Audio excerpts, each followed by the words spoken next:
नमस्कार दोस्तों, स्वागत है आज के इस नए वीडियो में। आज के इस वीडियो में हम लोग सीखेंगे कि वर्ज गुणन विधि से किसी भी समीकरण को कैसे हल करना है। ठीक है? इससे पहले हम लोगों ने विलोपन विधि से भी देखा है, प्रतिस्थापन विधि से भी देखा है। ठीक है? तो आज के इस वीडियो में हम लोग सीखेंगे कि वर्ज गुणन विधि से किसी भी समीकरण को कैसे हल किया जाता है। ठीक है? और इस टाइप का प्रश्न जो है इसे वर्ज गुणन विधि से हल करने के लिए बोर्ड एग्जाम में 5 नंबर का पूरे पूछा जाता है। ठीक है? तो वीडियो को पूरे ध्यान से और लास्ट तक देखिएगा, आपको अच्छी तरह से समझ में आ जाएगा। ठीक है? तो आइए शुरू करते हैं। देखिए, प्रश्न में पहला नंबर हमने यहाँ पर 2 समीकरण लिया है ताकि आपको पूरी तरह से कांसेप्ट जो है से क्लियर हो जाएगा। एक नंबर में क्या है कि 7x माइनस का 2y माइनस का क्या है 3 इज इक्वल टू 0 है, और दूसरा है y से x माइनस का 3y minus 16 is equal to 0 है। ठीक है?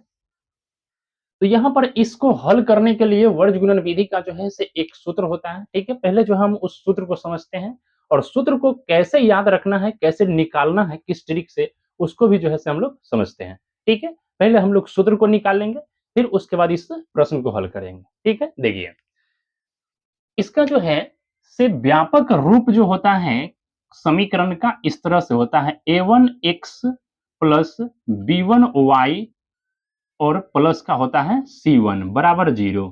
ऐसे करके एक और समीकरण होगा, यहाँ पर हो जाएगा A2x प्लस का B2y प्लस का C2 इज इक्वल टू 0। ये जो है से 2 समीकरण इस तरह से है। ठीक है? अब फॉर्मूला को कैसे निकालना है उसको समझिए। हमको यहाँ से अगर x वाला को निकालना है तो पहले x वाला को लिखेंगे। ठीक है?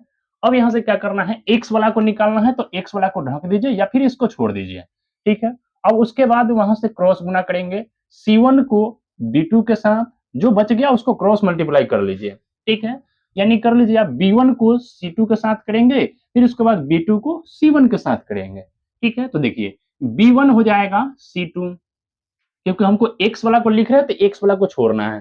तो x वाला को अगर हम छोड़ देते हैं तो यहाँ से ये वाला बचेगा। B1 को C2 के साथ कीजिए, B1 C2 माइनस, अब इसको करेंगे B2 को C1 के साथ, B2 को C1 के साथ। ठीक है? अब इसके बाद फिर हमको निकालना है y वाला को, तो बीच में बराबर का चिन्ह लगाएंगे, y का मान लिखेंगे इधर। अब इसको क्या करना है कि y वाला को लिखना है तो y वाला को छोड़ देना है। ठीक है? अब इसको शुरू कहाँ से करेंगे, तो जहाँ ये अंत हुआ है वहां से शुरू करना, मतलब C1 पर अंत हुआ है तो C1 से ही शुरू करेंगे। तो C1 को A2 के साथ गुना करेंगे क्योंकि y वाला को हमको छोड़ना है। C1 को A2 के साथ करेंगे, मतलब हो जाएगा क्या, C1 A2, A2 बीच में माइनस का चिन्ह होता है। फिर उसके बाद देखिए, C2 को A1 के साथ करना है, C2 को A1 के साथ करना है, बराबर। ठीक है यहाँ तक? अगला है क्या, अचर पद है तो उसके लिए 1 लिखेंगे, उसमें कोई एक्स वाई नहीं है। ठीक है? तो उसके लिए ऊपर 1 लिखा जाएगा। अब इसको कहां से शुरू करना है, तो अंत कहां हुआ है, A1 पर हुआ है तो A1 से शुरू करेंगे। ठीक है? और अचर वाला को छोड़ना है, मतलब C1 और C2 को छोड़ देना है। मतलब और इसको करेंगे, A1 को B2 के साथ करेंगे, तो लीजिए A1 जो है B2 माइनस। ठीक है? अब क्या करेंगे, A2 को B1 के साथ करेंगे, A2 को B1 के साथ करेंगे। इस तरह से जो है ये मेरा वर्ज गुणन विधि का सूत्र निकल गया। ठीक है? अब इसी सूत्र की मदद से हम इस प्रश्न को हल करेंगे। ठीक है? आइए देखिए। इसको यहाँ पर क्या करना है, पहले यहाँ से शुरू करेंगे हल। देख लीजिए। अब यहाँ से पहले हम निकाल लेते हैं कि A1 क्या होता है, B1 का मान क्या है, C1 का मान क्या है, इस तरह से A2 का मान क्या है, B2 का मान क्या है, C2 का मान क्या है।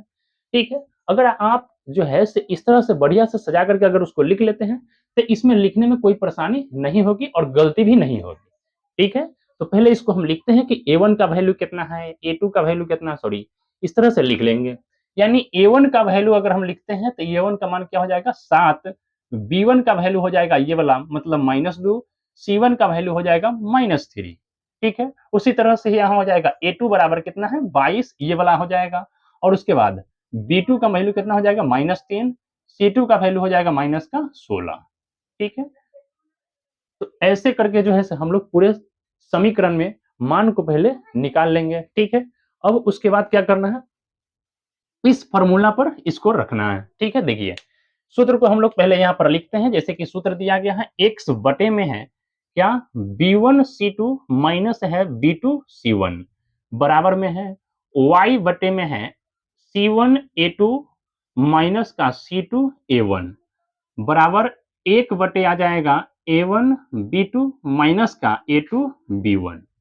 ठीक है, अब यहां से क्या करना है, एक एक करके मान को बैठाइए, फिर उसके बाद देखिए x है ऊपर तो ऊपर x रहेगा, यहाँ B1 का वैल्यू लिखना है तो कितना है मेरे भाई 2 है तो यहाँ 2 रखिए, गुने C2 का वैल्यू क्या है माइनस का 16 तो माइनस का 16 रखेंगे, यहाँ भी माइनस है फॉर्मूला में। B2 का वैल्यू क्या है माइनस का सॉरी B2 का वैल्यू -3 है तो यहाँ पर -3 रखेंगे, गुने C1 का वैल्यू यहाँ क्या है माइनस का 3 है तो -3 आ जाएगा। ठीक है, अब इसी तरह से y का मान यहाँ लिखेंगे, C1 का वैल्यू यहाँ दिया गया है क्या माइनस का 3 और इंटू में A2 तो A2 क्या है यहाँ पर 22 है तो 22 लिखेंगे, माइनस उसके बाद क्या है C2 तो C2 का वैल्यू है माइनस का 16, उसके बाद माइनस का यहाँ आ जाएगा क्या A1 का वैल्यू यहाँ पर क्या है 7 है। ठीक है, अब उसी तरह से इसमें लिखिए अचर वाला में, यहाँ पर A1 B2 तो A1 का वैल्यू 7 है तो 7 लिखेंगे, B2 का वैल्यू क्या है -3 तो -3 माइनस A2 का वैल्यू क्या दिया गया है 22 है तो यहाँ पर 22 लिखेंगे, B1 का वैल्यू क्या है तो यहाँ पर -2 है तो -2। ठीक है, अब इसको हल कीजिए, हल कैसे करना उसको ऊपर जहाँ x है अब इन दोनों को मल्टीप्लाई माइनस माइनस हो जाएगा प्लस 16 गुना का ये हो जाएगा 32, फिर यहाँ माइनस है तो माइनस, यहाँ माइनस से माइनस हो जाएगा प्लस और 3 गुना 3 मतलब कितना होता है 9 हो जाएगा, फिर यहाँ y का मान लिखिए, इसको करेंगे तो माइनस और प्लस माइनस हो जाएगा 22 गुना 3 मतलब यहाँ आ जाएगा 66, फिर माइनस माइनस और प्लस हो जाएगा माइनस। ठीक है, अब यहाँ पर 16 गुने 7 करेंगे तो यहाँ माइनस माइनस इसको प्लस कर देते हैं, 16 7 हो जाएगा 112। ठीक है, एक बटे में इसको करेंगे तो 7 गुने 3 मतलब 7 3 21 हो जाएगा, यहाँ माइनस माइनस मिलकर प्लस 22 गुना का हो जाएगा 44। अब यहां से लिखिए x बटा में 32 में से इसको घटा लीजिए तो कितना आ जाएगा, यहाँ पर यहाँ आ जाएगा 23 और इधर आ जाएगा y बटे में 12 में से 6 गया मतलब 6, अब यहाँ बच गया 10 में से 6 गया मतलब 4। ठीक है, इधर बच जाएगा 1 बटा में 3 बटा में 2, इसमें से 44 में से जब 21 को घटा लेंगे तो यहाँ पर 23 ही बचने वाला है। अब इसको क्या करना है मेरे भाई कि एक एक करके तुलना कीजिए, इसको जो है इसके साथ एक बार करेंगे फिर इसको इसके साथ करेंगे। ठीक है, x बटा में यहां लिखे हैं हम क्या 23 बराबर 1 बटा में हो जाएगा यहाँ पर 23।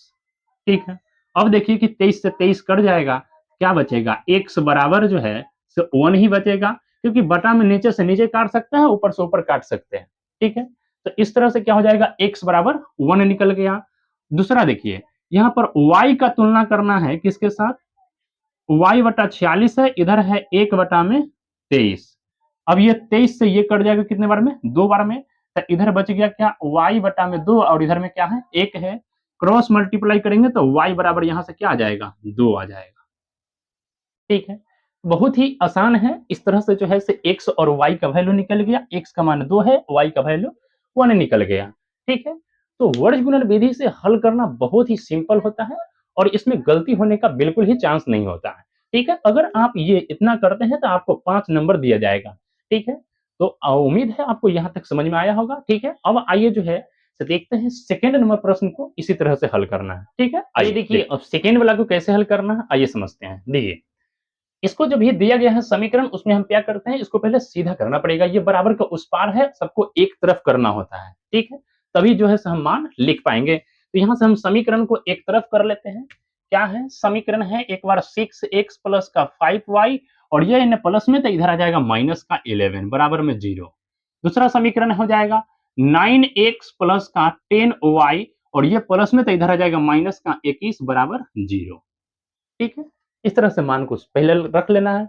उसके बाद यहाँ से ए बी सी का वैल्यू निकाल लेते हैं। ठीक है, देख लीजिए a1 बराबर क्या हो जाएगा, यहाँ से हम लिख सकते हैं a1 बराबर हो जाएगा 6, b1 बराबर 5, c1 बराबर -11।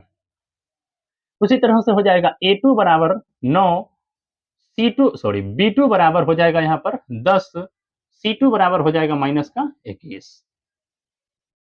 ठीक है, अब यहां से इसका वैल्यू रखिए, यहाँ पर फॉर्मूला दिया गया है, हम यहां से लेकर के मान को इसमें रखते हैं। कैसे रखना है उसको देखिए, यहाँ लिखेंगे x बटा में b1, तब b1 का वैल्यू क्या है 5 गुने C2 का वैल्यू कितना है माइनस का 21 माइनस B2 का वैल्यू कितना है 10, तो यहां लिखेंगे 10। C1 का वैल्यू कितना है माइनस का 11, ये हो जाएगा। अब यहां से y का वैल्यू लिखिए इसी तरह से। उसके बाद बोला है C1 का वैल्यू कितना है माइनस का 11 A2 का वैल्यू कितना बोला है 9 माइनस C2 कितना है C2 है माइनस 21, तो माइनस 21 गुने A1 कितना है तो 6 है, तो 6 रखिए यहाँ पर। उसके बाद अचर पद वाला को लिखना है। A1 होता है B2, A1 B2 है, तो A1 का मतलब 6 हो जाएगा और B2 का वैल्यू क्या हो जाएगा 10 है, तो यहाँ 10 रखिए माइनस A2 9, A2 9, B1 हो जाएगा यहाँ पर क्या है B1 हो जाएगा यहाँ पर 5 है तो 5। अब इसको मल्टीप्लाई करना है यहाँ से, ये आ जाएगा x बटे में 21 बचे हो जाएगा माइनस का 105। ठीक है, यहाँ माइनस माइनस मिलकर के प्लस हो जाएगा 11 गुने 10 मतलब हो जाएगा 110। यहाँ जाएगा y बटा में 11 नमा 99 और माइनस